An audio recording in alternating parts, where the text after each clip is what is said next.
जय परमेश्वर परमात्मानंदम। किताब जगदित कांड, पेज नंबर 31। जिसके हाल से मैं तुम सब लोगों को वाकिफ करता हूँ, क्योंकि रावण राक्षस विद्या के पाप से मुझको भी दुख देता है और जमीन माता के भी नाम का पाप कराता है। इससे मैं आपको वाकिफ करता हूँ कि रावण ने संसार के लोगों को स्वर्ग ही बुला दिया था और रावण ज़मीन को हर किस्म का रोग कराता था और हवा वगैरह बहुत चलाता था, परंतु दुनिया बिल्कुल नहीं समझती थी कि ये राक्षसी पाप है। क्योंकि जब किसी आदमी को दम का रोग होता है तो फिर उसके शरीर में बिल्कुल हवा नहीं समाती। जिस तरह से कि आदमी के पेट में दम की बीमारी से सांस नहीं समाता है, क्योंकि हवा है वो तो दम है, कि जब आदमी को दम की बीमारी हो जाती है तो बीमारी के शुभ से आदमी किस कदर दुख पाता है कि जो मरने के लायक हो जाता है। तो ऐसे ऐसे रोग रावण राक्षस विद्या से कराता था, जिससे अगले ज़माने के सती लोगों को भी मालूम नहीं होने देता था, क्योंकि ज़्यादा वो जो चलती है वो जमीन माता को दम का रोग है। परंतु दुनिया तो भी नहीं समझती थी कि जमीन माता को दम का रोग हो गया है, क्योंकि दुनिया को भुला रखा था, जिससे दुनिया ये नहीं समझती थी कि जमीन माता बीमार है या अच्छी है। और हवा वगैरह जो ज़्यादा चलती थी तो झाड़ दरख्त वगैरह भी टूट जाते थे और फल फूल गिरने लगते थे, तो भी नहीं समझते थे कि ज़मीन माता को जादू से रोक कर दिया है, क्योंकि दुनिया की बुद्धि खुद जादू के पाप में फिरी हुई थी।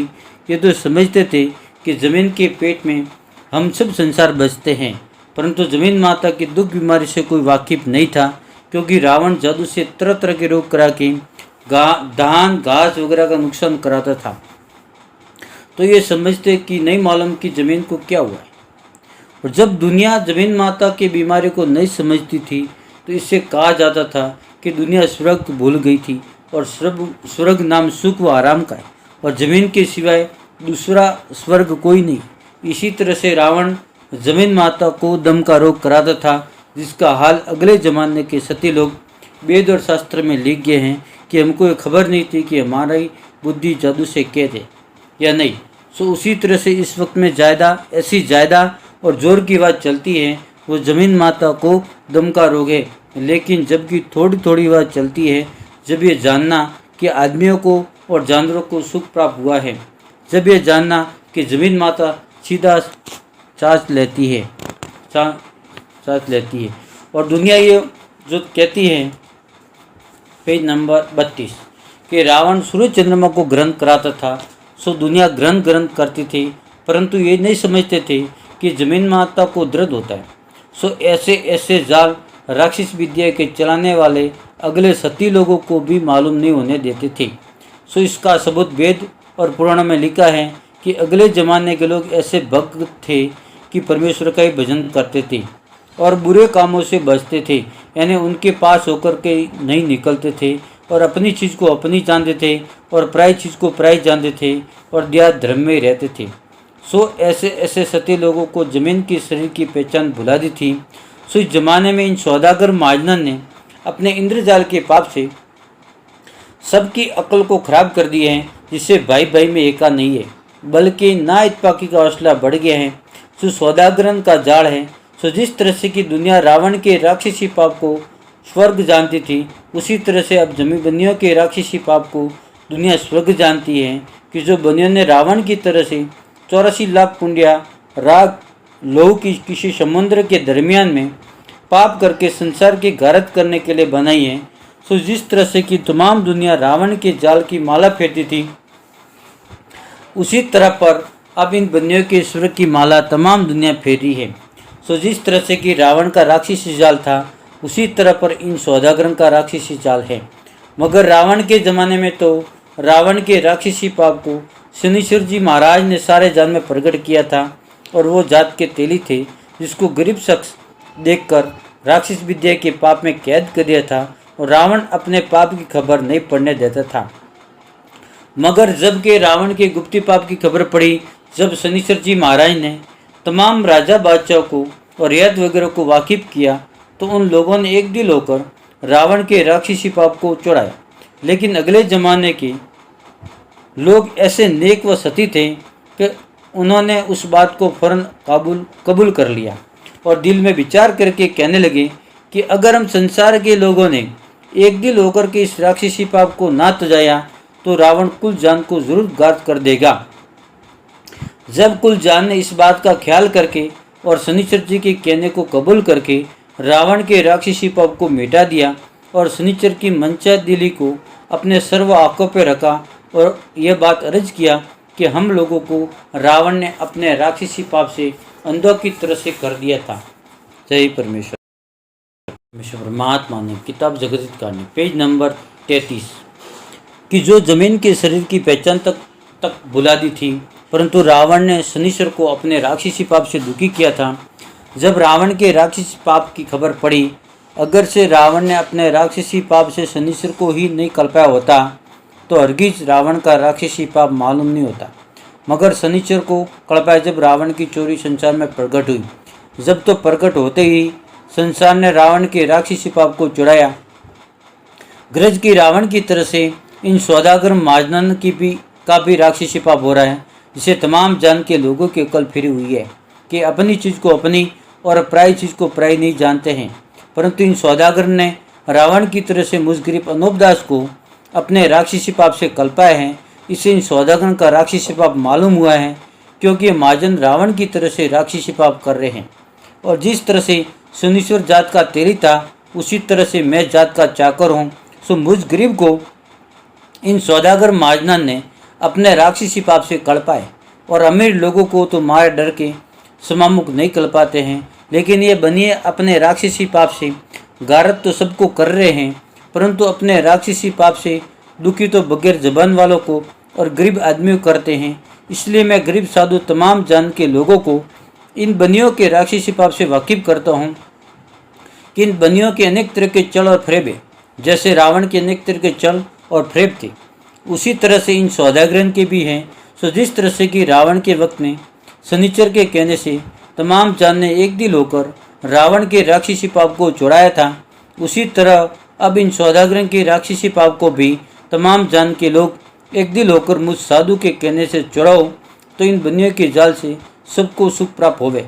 क्योंकि इन सौदागरन के जाल से तमाम जान के चौपाई और वो पंकेरू और मैं आदमियों की तकलीफ पाते हैं। इसी तरह से जमीन माता भी इंद्रजाल के पाप से बीमारियां पा रही है कि जिस तरह से आदमी को बीमारी होती है और वो बीमारी के सबब से दुबला हो जाता है और चर्बी गल जाती है और खून सूख जाता है, उसी तरह से जमीन माता भी राक्षस विद्या के पाप से बीमारी की सबब से दुबली हो गई है, क्योंकि गोश्त और चर्बी वगैरह गल गई है। जिसकी वजह यह है कि जमीन माता सिर्फ जल का आहार करती है। Page number 34। सो अब जमीन माता के पेट भरने के काबिल जल नहीं बरसता है, इससे दुखी है। क्योंकि जैसा मेघ बरसता है जब जमीन माता जल को पीती है, जब मेवा मिष्टान रिजक वनस्पति वगैरह अच्छी तरह से होती है, जब सब जीवाजंतु पलती हैं, इसी तरह से आदमी भी रिजक वगैरह खा पी कर पलते हैं। मगर जमीन माता कौन सा पाप करती हैं जिससे पहले का सा रिजक वगैरह नहीं होता है। क्योंकि जमीन माता तो ऐसी सती है कि सिर्फ जल का आहार करती हैं, कि जमीन माता जल का आहार जब करती है कि जब जल बरसता है। सो सब जहान के लोग अपनी अपनी आंखों से देखते ही हैं कि कुछ मेरे कहने की ज़रूरत नहीं है। और ये बनिए जबकि जमीन माता के नाम का पाप करते हैं, जब जमीन माता बीमार हो जाती हैं। सो जिस तरह से कि आदमी बीमारी की सबब से खाने पीने का आहार वगैरह कम करता है, सो जबकि कम बरसता है, जब दुनिया अपने मुँह से काल काल कहती है, परंतु ये बनिए जमीन माता के नाम का पाप कराते हैं, जिससे जमीन माता बीमार हो जाती है। और जिस तरह से कि मालिक ने आदमी के शरीर में गोश्त हड्डी चर्बी वगैरह बनाई है, उसी तरह से जमीन माता के शरीर में गोश्त चर्बी हड्डी वगैरह बनाई है। लेकिन ये जो पहाड़ हैं तो ये जमीन माता के शरीर के हाड़ है, और जो कि मिट्टी है वो जमीन माता के शरीर का गोश्त है, और जो कि चांदी चोने की खाने हैं वो जमीन के शरीर की चर्बी है। परंतु इन सौदागर महाजनों ने बलराजा की बात से राक्षसी पाप चलाए हैं, और बलराजा की बात से ही काल पड़ाने लगे हैं। और जब काल पड़ता है, जब जमीन माता बीमार होती है, जो बीमारी के सबब से दुबली हो गई है, जिससे जमीन माता की शरीर की चर्बी गल गई है, जिससे जमीन माता बिल्कुल दुबली हो गई है। और जिस तरह से कि आदमी बीमार होता है उसके शरीर की हड्डी गोश्त और चर्बी वगैरह बीमारी की सबब से गल जाती हैं, तो बीमारी की वजह से नाताकती भी हो जाती है। तो इसी तरह से अब जमीन माता भी बीमारी के शुभ से नाताकत हो गई है और चर्बी वगैरह गल गई। और जो कि नोई धातु खाने सुनी जाती थी वो जमीन माता की शरीर की चर्बी थी, जिसको चांदी सोने की खाने बोलते हैं। वो ना तो अंग्रेजों की विलायत में मौजूद है और ना दूसरी विलायतों में। इसी तरह पर अब इन बंदियों की जाल की वजह से 7-8 विलायतों के अंदर चांदी चोने की खाने नहीं है, और जो कई पर है भी तो पहले ज़माने के बराबर धन नहीं निकलता है। जय परमेश्वर। जय परमेश्वर। परमात्मा ने नम। किताब जगदित कहानी पेज नंबर 35। बल्कि ज़्यादा लागत के शुभ से नुकसान उठाना पड़ता है, क्योंकि पहले ज़माने में 1 रुपया खर्च किया जाता तो कई रुपयों का माल निकलता था, और अब 1 रुपया खर्च किया जाता है तो लागत के दाम भी वसूल नहीं होते। और ये वजह इंद्रजाल की है, जिसे चांदी चोने की खान नहीं है और अलोप हो गई है। और ये 7-8 विलायतें इस जमीन माता के पेट में आबाद है। परंतु जमीन के ना ताकत होने का भी सबब भी है कि इन सौदागर महाजन का राक्षसी पाप चल रहा है, जिससे चांदी चोने की खाने आकाश पाताल में भी नहीं रही है। क्योंकि जब आदमी बीमार होता है और बीमारी के सबब से उसका कुल शरीर दुबला हो जाता है, परंतु जिसको बीमारी होती है उसके शरीर की चर्बी गल जाती है, तो फिर उसके शरीर में ताकत कहाँ से रहती है, बल्कि इस काबिल हो जाता है कि दूसरे शख्स के भी आश रखता है। अब इसी तरह से जमीन माता भी राक्षस विद्या के पाप से दुबली हो गई है। परंतु इन सौदागर महाजना ने बल राजा के बाद से राक्षस विद्या का पाप चलाए। जब से जमीन माता के नाम का पाप कराते हैं, जबकि जमीन माता के नाम का पाप ज़्यादा कराते हैं तो काल भी पड़ जाता है और ग्रहण भी पड़ जाता है, क्योंकि पाप से जमीन माता दुख पाती है। इससे ज़मीन के ऊपर दान वगैरह नहीं होता है। जब दुनिया भूखे मरने लगती है और पहले ज़माने में जमीन माता दुख नहीं पाती थी, तो मेवा विष्टान रिजक बनस्पति वगैरह बहुत होती थी, कि जिसकी वजह से गरीब गुरबा जग कर लेते थे। परंतु पहले ज़माने का सा दान अब नहीं होता है, ना अब पहले ज़माने का सा बिकता है। जिसकी खास वजह यह है कि जमीन माता बीमारी की शुभ से पानी कम पीती है, जिससे मेवा मिष्टान वगैरह कम होता है। और जैसे कि झाड़ दरख्त पहले ज़माने में होते थे, वैसे अब नहीं होते हैं, क्योंकि ज़मीन माता अच्छी तरह से पानी नहीं पीती। इससे दरख्त भी लंबे और चौड़े नहीं होते। मगर अपने बुजुर्गों के देखने में तो रिजक और वनस्पति वगैरह इस कदर होती थी, और अलावा इसके बलराजे के ज़माने में तो बगैर खेती किए और बगैर बोए इस कदर दान होता था कि जिसका कुछ अंदाज नहीं हो सकता था। तो पहले ज़माने गरीब लोग वगैरह भी जग कर देते थे तो भी कर्जदार नहीं होते थे। इसका सबूत वेद और पुराण में साबित है। परंतु इस जमाने के तो राजा बादशाह एक रजवाड़े की रियायत को भी खाना नहीं खिला सकते। ये हाल सब तुम अपनी अपनी आंखों से देख लो कि अब ऐसा ज़माना आ गया है कि सिवाय खा रह करके कुछ ही नहीं सूझता। Page number 36। क्योंकि पहले ज़माने में इस कदर जग होता था, तो पहले ज़माने में हर एक जात का आदमी जग कर लेता था। तो ज़माने के राजा बादशाह भी जग कर लेते थे। तो कौन सी अचरज की बात थी। परंतु बलराजे की बात से इन बंदियों ने इंद्रजाल का पाप चलाए, जिससे जमीन माता दुख पा रही है। और जबकि जमीन माता पेट भर के पानी पीती थी तो रिजक भी बहुत होता था। इन बातों का सबूत वेद और पुराणों में लिखा है। मगर हम तुम लोग इंद्रजाल के पाप से अंधों के मुआफिक है, और अपने पेट में जो कीड़े हैं वो अपने पेट में कौन सी खेती करते हैं। परंतु जब हम तुम लोग खाना खाते हैं, जब वो भी अपना पेट भर लेते। इसी तरह से हम तुम और तमाम जीवजन जमीन माता के पेट में कीड़ों की तरह से हैं। लेकिन जमीन माता इस कदर बड़ी है कि जिसका कुछ अंदाज नहीं हो सकता। फिर इसके पेट में किस बात का टोटा था। मगर बलराजे की बात से इन सौदागर महाजना ने इंद्रजाल का पाप करना शुरू किया, जिससे दुनिया का बुरा होता है। लेकिन रावण के पहले इंद्रजाल का पाप नहीं होता था, और ना कोई पहले राक्षसी पाप को समझता था। परंतु राक्षसी पाप रावण के वक्त से ही शुरू हुआ है, क्योंकि रावण ने जो 2-4 मरतबा ग्रहण डाल के अंदाज देखा था। परंतु ये बनिए लोग अपने राक्षसी पाप से साल बसल ग्रहण डालते हैं, कि जो टिप्पणों के अंदर हमेशा ग्रहण पड़ने का लिखा हुआ आता है। टिप्पणे बनियों के चला हुए कि जिस तरह से रावण ने चलाए थे, सो यह हाल सब संसार के लोग अपनी अपनी आंखों से देख रहे, परंतु ग्रहण पड़ने से जमीन माता न्याय दर्जे का दुख पाती। इससे कोई चीज़ जमीन माता के ऊपर उम्दा तौर पर नहीं होती है, क्योंकि पहले जमाने में आदमी खेती बाड़ी वगैरह नहीं करते थे, तो बगैर खेती किए हुए की धान वगैरह पैदा होता था। परंतु खेती बाड़ी का पाप भी बलराजे की बात से हुआ है कि जिस दिन से इन्होंने काल पढ़ाना शुरू किया, अगर से जमीन माता पेट भर के पानी पी ले और सौदागर महाजनों खबर पड़ जाए, तो बनिए जमीन माता को बदजमी का रोग जादू से करके फल फूल वगैरह गला देते, जिसकी वजह से फिर चीज़ें वगैरह हो ही नहीं, क्योंकि कुल जाल जहान की अकल इन सौदागर महाजना ने अपने राक्षसी पाप से खराब कर दी है। चाहे बारिश अच्छी तरह से नहीं हुई हुए तो भी दुनिया के लोग ये कहने लगते हैं कि बारिश बहुत हुई है, इससे फल फूल वगैरह गल गए हैं। जय परमेश्वर। परमात्मा ने नाम किताब जगदीत कारणी पेज नंबर 37। इंद्रजाल के पाप से जानवरों को भी ये बनिए ज़्यादा सजा देते हैं और 84 लाख जीवा को हद से ज़्यादा सजा देते, जिससे बुरा होता है, क्योंकि ये बनिए जादू से 84 लाख जीवा को मारते, जिसका पाप बहुत होता है। और खेती बाड़ी में तो जीवों को थोड़ा कल पाते हैं, और इंद्रजाल के पाप में जीवों को ज़्यादा दुख देते। इससे ज़्यादा पाप का नाम जादू कहते हैं। इससे इन बनियों का नाम जादूखोरा रख दिया है, क्योंकि ये जादूखोरा ज़मीन के नाम का पाप करा के ज़मीन में आग भी लगा देते, जिससे करोड़ों जीव जल जाते और जिससे बुरा भी जल्दी होता है। और ये जादूखोरा लोग संसार के लोगों को बहका करके ऐसा सुझाते कि तुम उल्लू जानवरों को मार के और उसकी दवा बनाकर जिसकी आँख में डालोगे या दूसरे की औरत के कपड़े में लगा दोगे तो वो तुम्हारे कहने में हो जाएगी। सो भाई मेरे हो, जादू कोई चीज़ नहीं है, ये तो राक्षसी विद्या का पाप चला हुआ है, जिसका कुछ अंदाज नहीं हो सकता है।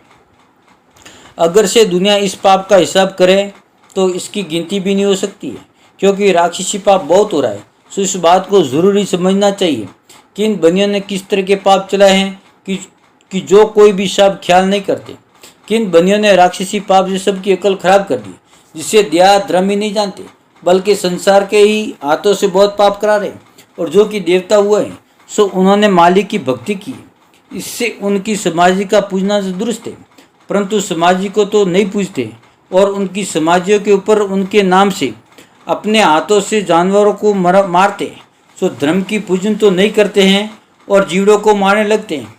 सो संसार को तो कुछ दोष नहीं, क्योंकि उनकी बुद्धि तो जादू से कह दे, इसे दया धर्म भूल के। सो जिन जिन जड़ों में देवताओं के ऊपर जीव मराने शुरू किए हैं, जब संसार में भूल पड़ जाएगी, जब तो सब दुनिया को जादू से बीमार करके वो देवताओं का सुझा के जितने संसार में हिंदू मुसलमान और अंग्रेज वगैरह के कुल में भक्त लोग हुए, सो देवता स्वरूपी लोग भक्ति होते सुनाचे सबकी समाजियों पर जीव मराना शुरू करा देंगे।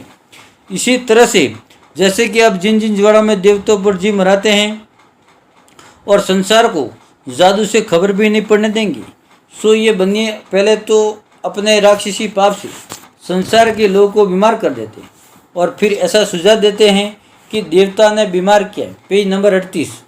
सो देवता जानवरों को चाहता है, सो देवता के नाम का देवता के ऊपर बकरा चलाओ, जब तुमको आराम होगा।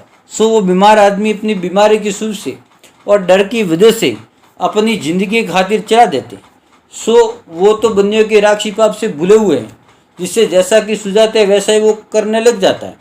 सो बीमार आदमी के नाम का पाप करना छोड़ देते हैं जब वो अच्छा हो जाता है। सो इन लोगों की बुद्धि इन बनियों ने अपने राक्षसी पाप से ऐसी खराब कर दी है, जिससे ऐसा ही सोचता है कि जो भक्त होता है उसको भी ऐसा ही राक्षसी पाप से करते हैं, जिससे उनको भी खबर नहीं होने देते कि पाप का करना बुरा है या भला है। सो ये संसार के लोगों, पाप का करना तो बुरा ही है, सो किसी जानवर को या दूसरे जीवाजन को मत सतो, बल्कि दूसरे शख्स को मारते हुए देखो तो मत मारने दो। जिस तरह से कि जानवरों की और दूसरे जीवाजन की जान है, उसी तरह से सबके शरीर में भी जान है। सो जीवाजन की जान तुम्हारे कोशिश करने से बच सके तो बचाओ, क्योंकि नेकी का दर्जा है वो अच्छा ही है। मगर ये बनिए अपने राक्षसी पाप से साधु फकीरों को भी ऐसे ही सुझा देते हैं कि समाजी के ऊपर बकरा चढ़ाना दुरुस्त बात है। अगर से वो दया भी करे तो राक्षसी पाप के जादू से उसको दया भी नहीं करने देते, तो उसको दया भी नहीं आवे और वैसे ही कहने को लग जाए। और जब ये बनिए राक्षसी पाप से साधु फकीर को बीमार कर देते हैं और उनके घट में देवतों का जल चूजा देते हैं, तो वो भी जानवरों को अपने हाथ से मारने को लग जाते हैं। जब अच्छे हो जाते हैं तो फिर पर्चों के भरोसे से कहने लग जाते हैं कि देवी देवता सच्चा है और मैं झूठा हूँ, और ये नहीं समझते कि ये रावण के मुआफिक और राक्षसी पाप का कर्तव्य है। और ये महाजन लोग पहले तो उसके नाम का पाप 84 लाख कुंडियों पर करा के उसको बीमार कर देते, और उसके घर वालों को या खुद उस बीमार को जादू से ऐसा सुझा देते हैं कि देवता ने बीमार कर दिया, सो देवता जी मांगता है। जादू से ऐसी बुद्धि फेर देते हैं। जब ये समझते हैं कि अब तो बीमार के घर जीव यानी बकरा पाड़ा वगैरह देवता के नाम से मार दिया गया है, जब उस बीमार के नाम का पाप करना उन 84 लाख कुंडियों पर से छोड़ देते हैं, तो फिर वो बीमार अच्छा हो जाता है। इससे देवताओं के पर्चों को सच्चा जानते हैं, मगर उनको ये खबर नहीं है कि रावण की तरह से इन बनियों ने भी राक्षस विद्या का पाप चलाया है। जय परमेश्वर परमात्मा ने नम। किताब जगदीत कहानी पेज नंबर 39। अगर से इन बनियों के राक्षसी पाप की खबर दुनिया को पड़ जाती तो दुनिया फौरन इनके जाल को चढ़ा देती, परंतु संसार को अब तक इनके जाल की खबर नहीं है। इससे दुनिया के लोग अपने हाथों से करोड़ों जानवरों को देवताओं के ऊपर मारते, और अलावा इसके संसार के अंदर हैजा की बीमारी में करोड़ों शख्सों को मार देते हैं और राजा बादशाह के हाथों से करोड़ों जानवरों को मरवा देते। जब करोड़ों पाड़ा बकरों के चमड़ों की चिरे करवा करवा के दरख्तों की मूलियम डालियम बांध बांध के लटका देते, और जो संसार उनकी चमड़े की चिरे ना करे तो बेचारे संसार को जादू से बीमार करके ऐसा सुझा देते हैं कि तुम खालों को चीर कर झाड़ो और दरख्तों के ऊपर खाल की चिरे बांधो। जब बांधते और जो नहीं बांधे तो उनको सुझाते हैं कि देवता ने बकरा पाड़ा नहीं माना, इससे उसको ऐसा जादू से बीमार रखते हैं।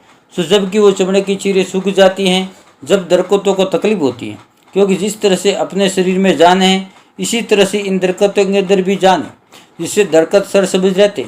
सो ये दरख्त ऐसे सती हैं कि अपने को फल फूल खिलाते और आप धूप में खड़े रहते और दूसरे पर चाया करते और उनकी लकड़ियों को अपन लोग जलाने काम में लाते।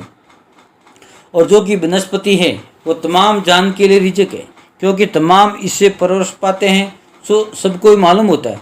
और मैं जो आप लोगों को बार बार लिख करके दर्शाता हूँ सो सिर्फ इस गरज से दर्शाता हूँ कि तुम संसार के लोगों की बुद्धि इन बनियों के राक्षसी पाप से भ्रष्ट हो रही है। इससे दूसरों जीवों की पहचान तो क्या, तुमको अपने शरीर की पहचान नहीं रही है, क्योंकि इन बनियों ने अपने राक्षसी पाप से वनस्पति सी चीज़ों को ही भूत प्रेत बना रखा है, और दुनिया के हाथों से उन दरख्तों के अंदर किलो तो गड़वा देते। सो ये दुनिया की भूल है, क्योंकि दरख्तों के अंदर ना तो भूत है ना प्रेत खबीज वगैरह है। ये तो सिर्फ सौदागर महाजन की जाल चाची है, क्योंकि अपन लोगों की बुद्धि भ्रष्ट कर दी है। इससे ऐसा ही सूझता है, बल्कि या तो इनका जाल है कि नींद के अंदर सपना वगैरह होता है, जैसे कि नींद में मरे हुए का सपना सूझ जाता है, उसी तरह से जादू से मरे हुए का जागता सपना किसी किसी कर देते हैं, और फिर उसी के घट में ऐसा सुझा देते हैं कि मेरे को भूत मिला है और देखा है, और जिसको सपना कराते हैं फिर उसको जादू से बीमार कर देते हैं। Page number 40। और बीमार करके उसको ये सुझा देते हैं कि मेरे को फलाने दरख्त के नीचे या और किसी जगह भूत लग गया, जिससे मैं बीमार हो गया हूँ। और साधु फकीर संसार में से भी किसी को ऐसा ही सुझा देते हैं कि इसको भूत लग गया है, सो मैं इस भूत को झाड़ा देकर निकाल सकता हूँ, और वो झाड़ा देने वाला बकरा वगैरह मंगावें और कहें कि भूत कभी बकरा मांगता है, नहीं तो भूत ऐसा ज़बरदस्त है कि इस बीमार का जीव ले जाएगा। इस बीमार के ऊपर बकरा फेर के मारो, सो इस बकरे का जीव तो भूत ले जाएगा और बीमार बच जाएगा। तो फिर उस बकरे को मार देते हैं, और वो झाड़ा देने वाला कहता है कि मैं भूत को झाड़ में किल दूंगा, तो भूत फिर इसको नहीं लेगा। जब उस झाड़ा देने वालों को जद्दू से ऐसा सुझा देते हैं कि वो ये कहता है कि मैंने भूत को पकड़ लिया है और झाड़ में किलूँगा, और जिन जिन जवाड़ा में भूत प्रेत का पाप चला है वह हजारों दरख्तों में लोहे की किले गड़वा देते हैं। ना कोई भूत है ना प्रेत कभी डाकन वगैरह है, फकत ये तो बनियों का राक्षसी पाप है। और दरख्तों जो किले गड़वाते हैं, सो ये दरख्त तो बेचारे बड़े सती है, मगर किले गाड़ गाड़ तहाँ तकलीफें देते हैं। बकरे वगैरह जो देवताओं और भूतों का बहाना करके हजारों जीवों को मारते, तो नाहक बेचारों को संसार के हाथों से जीव मरा करके तकलीफें देते हैं। और जादू से संसार को बीमार करके भूतों का और देवताओं को सुझा सुझा के करोड़ों जीवों को देवताओं और भूतों और प्रेतों के नाम से मरा देते। सो तुम संसार के लोगों तलाश करके देख लो कि जिन जिन जीवों में ऐसा पाप चला है, सो संसार को तो कुछ दोष नहीं, क्योंकि उन बेचारों को तो जादू से बीमार करके भूत प्रेत और देवताओं का सुझा देते हैं, तो लोग डर के ऐसा काम करने लग जाते हैं। सो संसार को तो मालूम नहीं कि जादू है, वो तो भूत प्रेत ही समझते हैं, क्योंकि भूतों और देवताओं के भरोसे भूले हैं। और जिसको जादू से मारना चाहे तो फिर वो चाहे कितने ही जीव मारे, उसको कच्ची उम्र में मार ही देते हैं। भूत प्रेत और देवताओं का बहाना करके जो तुम संसार के लोगों तलाश करो, तो ये पाप तो इन महाजन का प्रगट है और संसार के हाथों से बुद्धि फेर के पाप कराते हैं। सो इन्होंने संसार में बुरा होने के वास्ते अनबोलों के ऊपर ऐसा जुल्म चलाया है। सो ऐसे ऐसे पाप देखते जाओ और छोड़ाते जाओ, और उनका गुप्त पाप छोड़ोगे जब ऐसे ऐसे फेल दुनिया में नहीं होंगे। जय परमेश्वर, जय परमेश्वर। परमात्मा